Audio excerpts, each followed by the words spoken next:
Bismillahirrahmanirrahim. Assalamualaikum warahmatullahi wabarakatuh. Baiklah, perkenalkan, nama saya Pak Desan Radi dengan nomor BP 1810953001. Di sini saya akan menjelaskan tentang kejahatan teknologi informasi.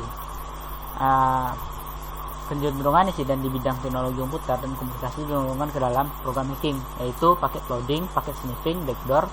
Secara umum, kita fokus pada sistem komputer berbasis Windows.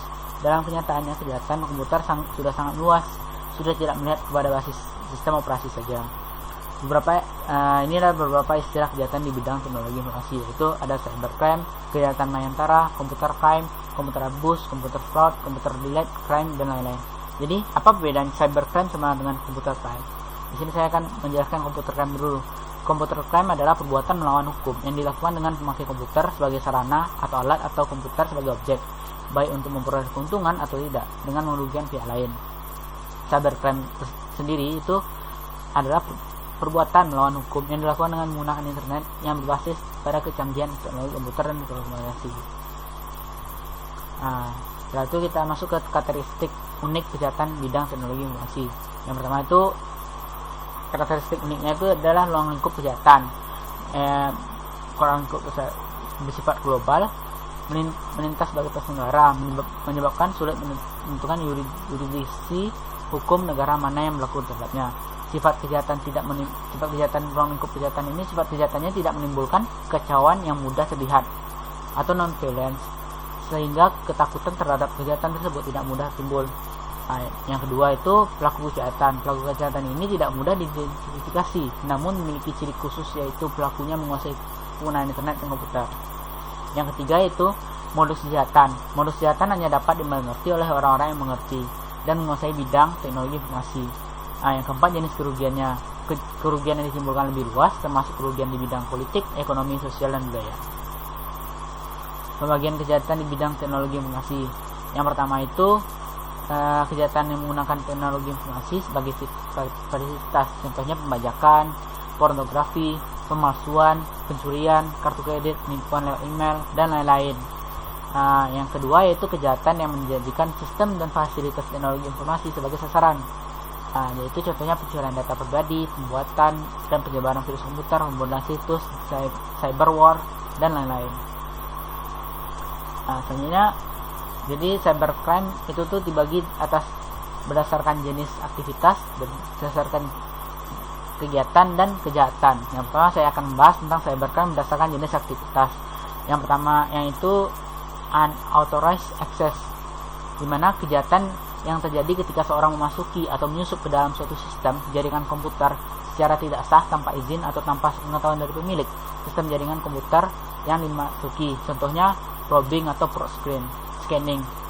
Yang kedua itu legal content, di mana itu adalah kejahatan yang dilakukan dengan memasukkan data atau informasi ke internet dengan suatu hal yang tidak benar, tidak etis, dan dapat dianggap melanggar hukum atau mengganggu ketertiban umum, contohnya penyebar luasan pornografi, isu-isu fitnah, hoax terhadap individu, biasanya publik figur. Yang ketiga itu penyebaran virus dengan sengaja, yaitu melakukan penyebaran virus yang merugikan seorang atau institusi dengan sengaja. Setelah itu yang keempat, data forgery. Data forgery ini adalah kejahatan yang dilakukan dengan tujuan memalsukan data pada dokumen-dokumen penting yang ada di internet. Biasanya dimiliki oleh institusi atau lembaga yang memiliki situs berbasis web database. Yang kelima itu cyber espionage, sabotage, dan extortion, di mana saya akan menjelaskan cyber espionage itu merupakan kejahatan yang memanfaatkan jaringan internet untuk melakukan kegiatan mata-mata terhadap pihak lain dengan memasuki sistem jaringan komputer pihak sasaran. Sabotage dan extortion itu merupakan jenis kejahatan yang dilakukan dengan membuat gangguan, kerusakan, atau penghancuran terhadap suatu data, program komputer, atau sistem jaringan komputer yang terhubung dengan internet.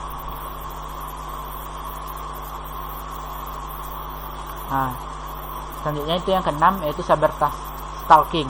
Kejahatan yang dilakukan untuk mengganggu atau melecehkan seseorang dengan memanfaatkan komputer, misalnya dengan melakukan teror melalui pengiriman email secara berulang-ulang tanpa disertai identitas. Yang ketujuh itu carding. Kejahatan yang dilakukan untuk mencuri nomor kartu kredit milik orang lain yang digunakan dalam transaksi perdagangan internet. Yang ke-8 hacking dan cracking. Hacking dan cracking ini mungkin kita udah sering mendengarnya, yaitu hacker itu sebenarnya memiliki konsentrasi yang netral. Namun bila kemampuan penguasaan sistem komputer yang tinggi dari seorang hacker itu disalahgunakan untuk hal negatif, misalnya dengan melakukan kerusakan di internet, maka hacker disebut dengan sebagai cracker. Aktivitas cracking di internet meliputi pembajakan akun milik orang lain, pembajakan situs, probing, penyebaran virus hingga pelumpuhan target sasaran. Yang ke-9 itu cyber squatting dan typo squatting. Yang pertama saya akan menjelaskan cyber squatting. Cyber squatting itu merupakan kejahatan yang dilakukan dengan mendaftarkan domain nama perusahaannya orang lain dan kemudian berusaha menjualnya kepada perusahaan tersebut dengan harga yang lebih mahal. Pekerjaan ini mirip dengan calo karcis. Yaitu selanjutnya typo squatting adalah kejahatan yang dengan membuat domain plesetan, yaitu domain yang mirip dengan nama domain orang, biasanya merupakan nama domain saingan perusahaannya. Yang 10 itu hijacking. Hijacking merupakan kejahatan pembajakan terhadap hasil karya orang lain, biasanya pembajakan perangkat lunak, software. Yang ke-11 itu cyber teroris. Kejahatan yang dilakukan untuk mengancam pemerintah atau warga negara, termasuk cracking ke situs pemerintah atau militer.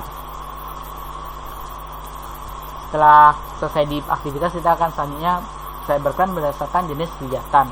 Yang pertama, kejahatan itu bagi dengan dua, yaitu pertama, satu tindakan murni kriminal. Kejahatan ini murni motifnya kriminal, ada kesengajaan melakukan kejahatan, misalnya credit carding, yaitu pencurian motor, kartu kredit milik orang lain untuk digunakan dalam transaksi internet. Yang kedua itu kejahatan abu-abu, di mana perbuatan yang dilakukan dalam jenis ini masuk dalam wilayah abu-abu, karena sulit untuk menentukan apakah hal tersebut merupakan kriminal atau bukan mengikat motif kegiatan, terkadang tidak dimaksudkan untuk berbuat kejahatan. Misalnya probing, port scanning, yaitu tindakan pengintai terhadap sistem milik orang lain dengan mengumpulkan informasi sebanyak mungkin, namun data yang diperoleh berpotensi untuk dilakukannya kejahatan. Yang terakhir itu cybercrime berdasarkan jenis kejahatan. Berdasarkan jenis kejahatan itu ada 3, yaitu pertama menyerang individu. Jenis kejahatan ini serangannya ada seorang individu yang memiliki sifat atau kriteria tertentu sesuai tujuan penyerangan tersebut. Contohnya pornografi, cyber stalking, cyber trespass. Yang kedua itu menyerang hak milik. Kejahatan yang dilakukan untuk mengganggu atau menyerang hak milik orang lain, contohnya pengaksesan komputer secara tidak sah, jadi mengakses komputer orang lain, pencurian informasi orang lain, carding, cyber squatting, typo squatting, hijacking, data forgery. Yang ketiga menyerang pemerintah. Kejahatan ini dilakukan dengan tujuan khusus menyerang terhadap suatu pemerintah, contohnya cyber terorisme, cracking ke situs resmi pemerintah. Mungkin sekian penjelasan dari saya. Jika ada salah mohon maaf. Wassalamualaikum warahmatullahi wabarakatuh.